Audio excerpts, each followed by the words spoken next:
baik dari segi bukti rekening bank maupun dari segi saksi yang menyatakan Nadiem pernah terima uang. Tidak ada. Saya mewakili kantor pengacara Hotman Paris dan asisten saya bernama Hana, pengacara Hana. Satu lagi tim kuasa hukum terpisah dari kantor pengacara Dodi. Nama lengkap Andreas Timothy dari MRP. Andreas Timothy, ada 3 kantor pengacara, satu lagi Ali tidak tadi berhalangan karena masih ada kaitan. Oke. Kami adalah kuasa resmi dari Nadiem, terutama kantor kami udah dari sejak awal, dan sebagaimana Anda baca di dalam press release daripada kejaksaan bahwa katanya ada markup. Katanya ada markup dalam pengadaan laptop tersebut. Markup ya. Kalau markup kan berarti harganya nggak wajar kan? Oke. Kami tidak mau berspekulasi, yang jelas sampai hari ini tidak ada 1 sen pun uang yang mengalir atau kata saksi diberikan kepada Nadiem. Sekali lagi, tidak ada 1 sen pun baik dari segi bukti rekening bank maupun dari segi saksi yang menyatakan Nadiem pernah terima uang. Tidak ada. Jadi persis sama dengan kasus Tom Lembong. Ya, itu dulu dari segi. Jadi unsur memperkaya diri belum terbukti. Kan korupsi itu kan harus memperkaya diri atau memperkaya orang lain. Ya, jadi untuk memperkaya diri belum ada bukti. Nah, sekarang unsur memperkaya orang lain. Kalau memperkaya orang lain kan berarti ada markup kan? Ternyata ya BPKP sebagai lembaga resmi yang mengaudit apabila terjadi kerugian negara sudah 2 kali melakukan audit atas proyek pengadaan laptop oleh Kemendikbud ini ya. Anda lihat di sini bagi yang sudah terima, inilah hasil auditnya. Ada 1 dan 2 ya. Sudah diaudit untuk laptop 2020 ya kan, 2021 sama 2022 ya.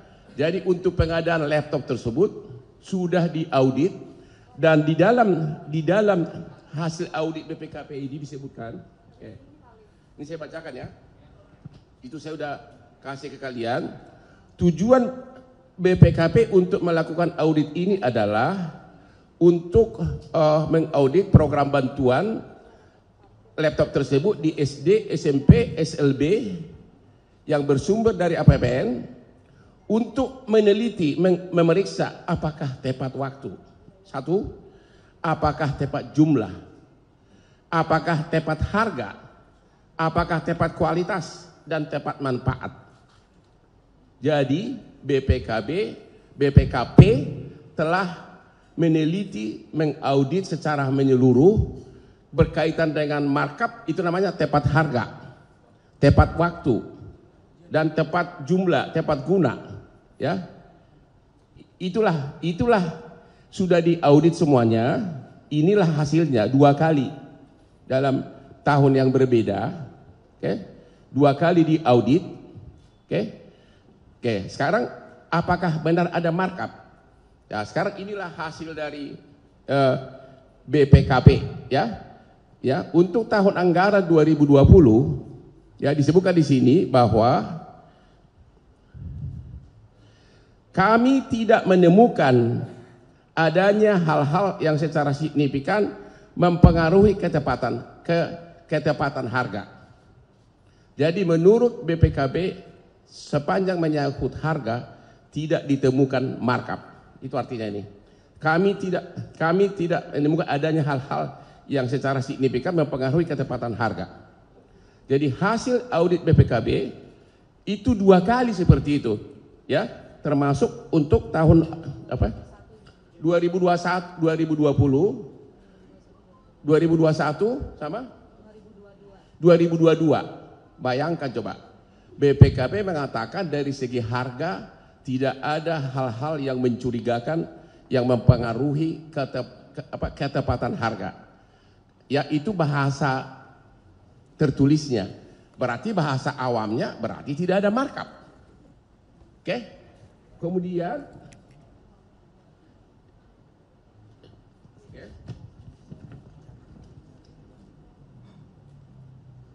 itu jadi dalam 2 kali audit dilakukan oleh BPKP yang itu kami udah kutip di situ, semuanya disebutkan bahwa tidak ada. Oke. Kemudian mengenai cara prosedur pengadaan laptop tersebut disebutkan di sini bahwa pembelian laptop tersebut melalui Lembaga Kebijakan Pengadaan Barang Jasa Pemerintah LKPP, ya. Di sini diaudit semua tuh, ya. Diaudit semua. LKPP itu kan langsung lembaga pemerintah itu, bukan Nadiem yang melaksanakan. Di sini Anda bisa lihat di sini bahwa di dalam harga awal 6.499.000 per laptop di LKPP 6.499.000 itu yang untuk harga untuk pengadaan 2021-2022. Dan setelah dinego, hasilnya adalah 5.800.000. Jadi orang siapapun bisa membaca harga itu di LKPP, di e-katalog resmi diumumkan pada saat itu harganya berapa, dan setelah dinego berkurang berapa nih dari 6,4 dari 6.499.000 menjadi 5.800.000, berkurang hampir 700.000. Cuma tiap jenis laptop memang berbeda-beda, tapi semuanya terjadi penurunan. Ini hasil audit dari BPKP. Inilah dasarnya BPKP mengatakan tidak ada hal-hal signifikan mengaruhi penentuan harga. Itu ada di auditnya, saya sudah kasih kesimpulan semua. Terus juga diuraikan di sini bahwa coba di halaman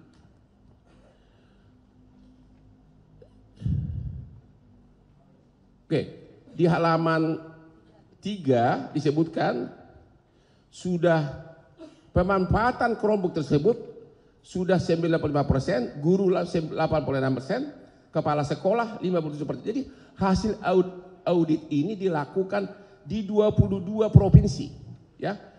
BPKP melakukan audit di 22 provinsi yang semuanya mengatakan telah menerima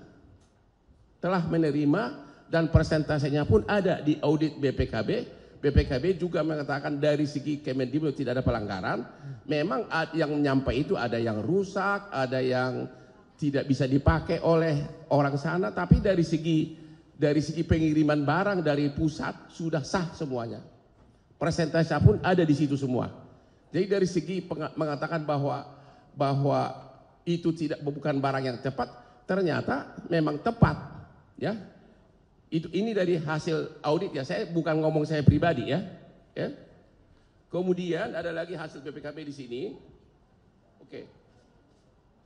Sekarang ada tuduhan tentang 3T, pasti wartawan nanya itu. Ya. Apa kepanjangan 3T?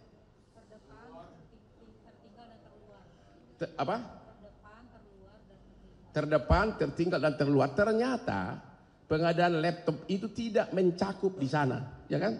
Ya, itu tidak mencakup di sana. Jadi memang ini hanya yang sebatas bagi yang bisa yang ada akses internetnya. Jadi tuduhan bahwa dikirimkan ke daerah 3T itu tidak benar. Ya. Hanya terhadap yang ada akses internetnya, karena waktu itu keadaan COVID sangat kesulitan semua untuk proses belajar. Anda bisa baca lagi. Apa yang kami kutip ini adalah sebagian besar sepanjang menyangkut kerugian harga itu murni dari, bukan kata-kata saya loh. Ya. Jadi jangan bilang bahwa saya sebagai pengacara merekayasa ini. Yang jelas tidak ada pelanggaran apapun baik dari segi prosedur, penentuan harga dan tepat waktu dan penerima. Itu dari BPKP. Oleh karenanya kalau tidak ada pelanggaran dari segi harga, tidak ada markup, berarti unsur korupsi sudah gugur. Karena tidak ada korupsi kalau tidak ada kerugian negara. Tidak ada kerugian negara kalau tidak ada markup. Ini BPKP loh. lembaga yang satu-satunya yang memang berhak memberikan opini apakah ada kerugian negara atau tidak. Nanti pun di pengadilan tanpa BPKB, tanpa ada surat audit dari BPKB tidak akan ada perkara korupsi. Itu ya. Jadi sepanjang menyangkut markup satu berapa? Triliun berapa?